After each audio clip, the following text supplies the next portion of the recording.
Radhe Radhe everyone. आप सभी को निर्जला एकादशी व्रत की हार्दिक शुभकामनाएं। ज्येष्ठ मास के शुक्ल पक्ष में आने वाली एकादशी को निर्जला एकादशी कहा जाता है।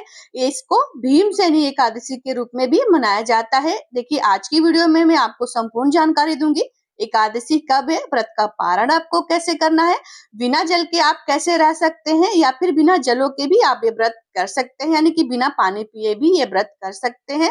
और देखिए, एकादशी जो है यानी कि ये निर्जला एकादशी, बिना जल का निर्जला यानी कि बिना जल का ये व्रत आपको कैसे करना है।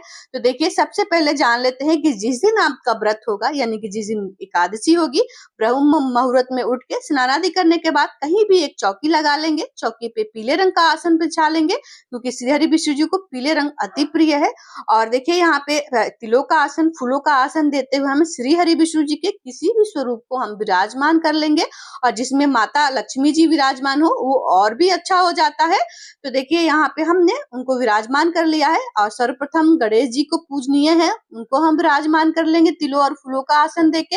और देखिए, यहाँ पे अगर आपके पास विग्रह है उनकी किसी भी धातु की, तो उन सभी को, जैसे हमने लड्डू गोपाल को पंचामृत स्नान कराएंगे, तो देखिए यहाँ पे हमने लड्डू गोपाल को विराजमान कर लिया, क्योंकि उनके बाल स्वरूप, श्री हरि विष्णु जी के बाल स्वरूप हमारे घर में विराजमान लड्डू गोपाल होते हैं। तो उनकी भी उस दिन विशेष सेवा पूजा होती है। तो देखिए, यहाँ पे लड्डू गोपाल को हमने विराजमान कर लिया, एक पात्र में स्वास्तिक बना लिया, या फिर आप तिलों का आसन और फूलों का आसन देके उनको थाली में विराजमान कर लीजिएगा किसी भी पात्र में। और देखिए, यहाँ पे पंचामृत स्नान कराइएगा। एकादशी पे श्री हरि विष्णु जी को पंचामृत का भोग अति प्रिय है। तो देखिए, यहाँ पे हम पंचामृत या फिर कच्चे दूध से स्नान कराएंगे। यहाँ पे मैंने कच्चे दूध से स्नान करा लिया है। और देखिए, गर्मियों का मौसम है, एकादशी का दिन है और श्री हरि विष्णु जी को चंदन अति प्रिय है। तो यहाँ पे लड्डू गोपाल को हम चंदन से स्नान कराएंगे। चंदन से जो होता है, ठंडी तासीर की चीजें होती है, तो ठंडक प्रदान होती है। तो इसलिए हम लड्डू गोपाल को, अगर आपके पास दक्षिणावर्ती शंख है, उसमें जल, पंचामृत या फिर कच्चा दूध भर के आप स्नान कराते हैं, ओम नमो भगवते वासुदेवाय नमः का जाप करते हैं, तो ये बहुत ही अच्छा माना जाता है। इससे आपके ऊपर समस्त पापों का भी नाश हो जाता है, अनचाहे अनजाने पापों का भी नाश हो जाता है। तो ओम नमो भगवते वासुदेवाय नमः का आप मंत्रों का जाप जरूर करें स्नान के समय। और देखिए, यहाँ पे लड्डू गोपाल को हमने स्नान कराया है, उनको हम पीले रंग के वस्त्र धारण कराएंगे।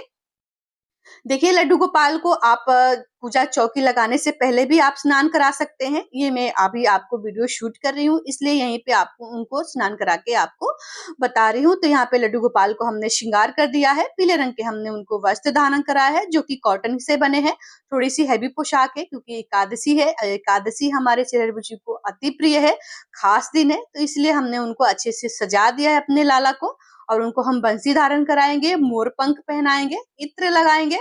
और देखिए, यहाँ पे सभी को जल के छींटे देते हुए हम यहाँ पे भाव स्वरूपी सभी को स्नान कराएंगे। और देखिए, यहाँ पे घड़े का दान किया जाता है।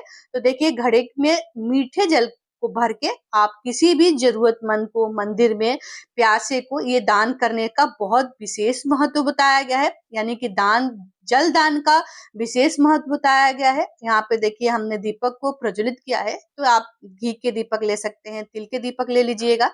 तिल का भी बहुत विशेष महत्व होता है एकादशी पे। तो देखिए, हमने दीपक प्रज्वलित कर लिया है। और तुलसी दल पत्र आपको वार के अनुसार, यानी कि देखिए, ये पड़ा है हमारा एकादशी 25 जून दिन गुरुवार को। और गुरुवार का दिन बहुत ही खास होता है, यानी कि उसका अलग ही एक महत्व होता है। तो बुधवार को आप तुलसी दल पत्र तोड़ के रख लें।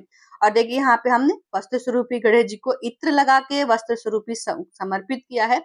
और यहाँ पे श्री हरि विष्णु जी को जनेऊ कलावा समर्पित करेंगे वस्त्र स्वरूपी। इत्र जरूर लगाइएगा अगर इत्र है तो।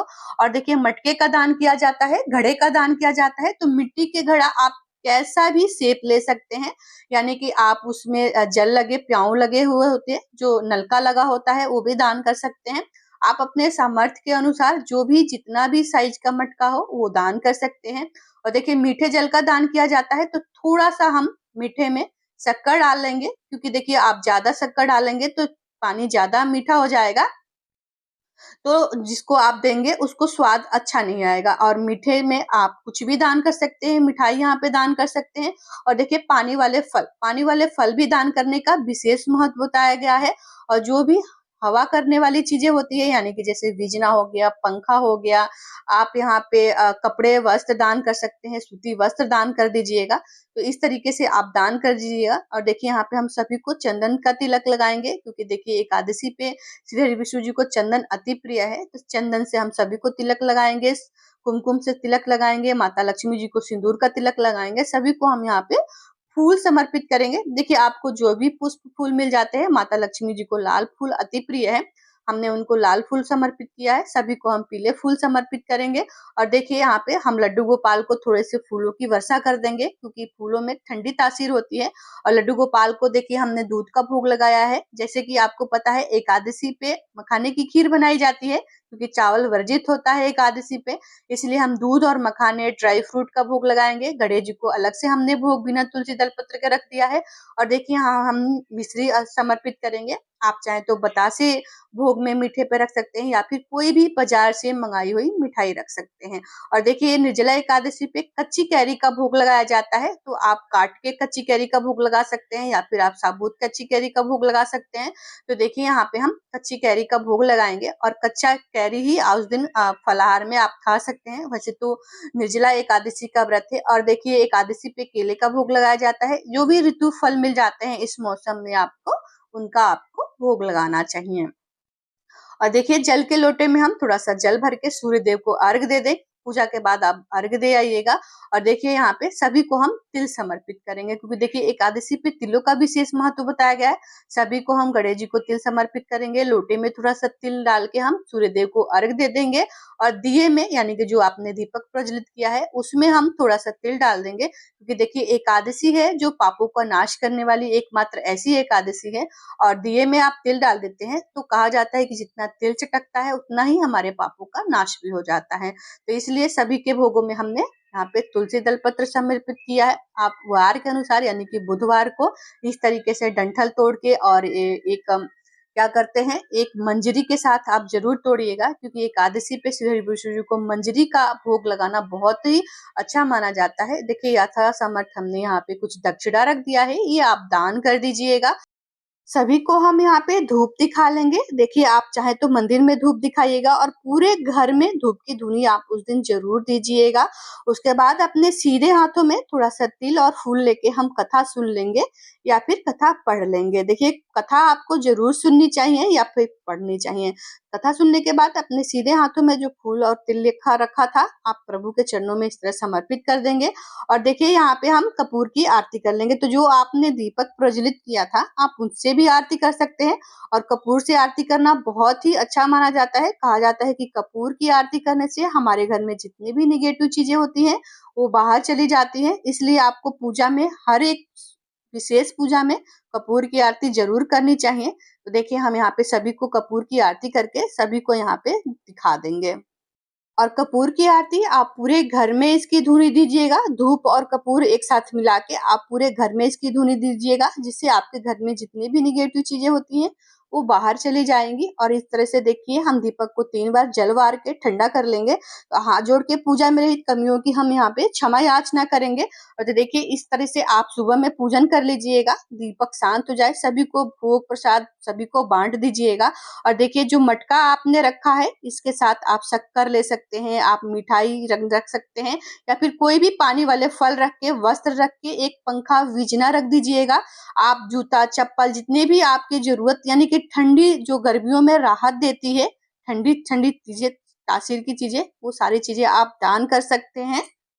दान आपको एकादशी वाले दिन, यानी कि संध्या होने से पहले आप दान करिएगा, क्योंकि देखिए अगले दिन तो पारना के दिन दान दक्षिणा निकाला ही जाता है। और ये देखिए मटके से भरा जल का दान किया जाता है, ठंडी ठंडी चीजों का, यानी कि जूता चप्पल छाता सत्तू दही, इन सभी चीजों का, लस्सी का आप दान कर सकते हैं। कहीं भी चौराहे पे खड़े होके किसी को भी, राहगीरों को आप जल पिला सकते हैं, ये बहुत ही अच्छा माना जाता है। तो देखिए इस तरीके से निर्जला एकादशी का व्रत कर लीजिएगा। और हमेशा आने वाला कमेंट मेरे पे कि क्या लड्डू गोपाल को यहीं पे छोड़ना है, तो नहीं, पूजा के बाद अपने लड्डू गोपाल को यहाँ से उठा के उनके जहां भी आप सेवा शयन कराते हो आप वहां पे उनको विराजमान कर लीजिएगा। और अगले दिन यहीं पे उनको साफ सुथरा स्नान आदि करना के बाद यहीं पे आप उनको विराजमान के धूप दीप दिखा दीजिएगा। अब चलिए जान लेते हैं कि एकादशी का व्रत कब पड़ा है। तो देखिए एकादशी 25 जून दिन गुरुवार को व्रत रखा जा रहा है और गुरुवार का दिन है, तो बहुत ही अच्छा शुभ दिन होता है, बहुत ही विशेष यानी कि बहुत अच्छा हो जाता है, क्योंकि एकादशी गुरुवार के दिन पढ़ना बहुत ही दुर्लभ की बात होती है। और अब बात करते हैं कि पारण आपको करना है। तो देखिए पारण आपको 26 जून दिन शुक्रवार को सुबह में 5:25 से लेकर 8:13 के बीच में आपको व्रत का पारण करना है। देखिए पारण का जितना आपको व्रत का फल मिलता है, उसी प्रकार से आपको पारण का भी व्रत का उतना ही फल मिलता है। तो देखिए इस प्रकार से एकादशी का व्रत हो गया। दान दक्षिणा भी दे दीजिएगा। और देखिए बिना जल के आप नहीं रह पाते हैं तो ये व्रत फलाहार पे भी किया जाता है।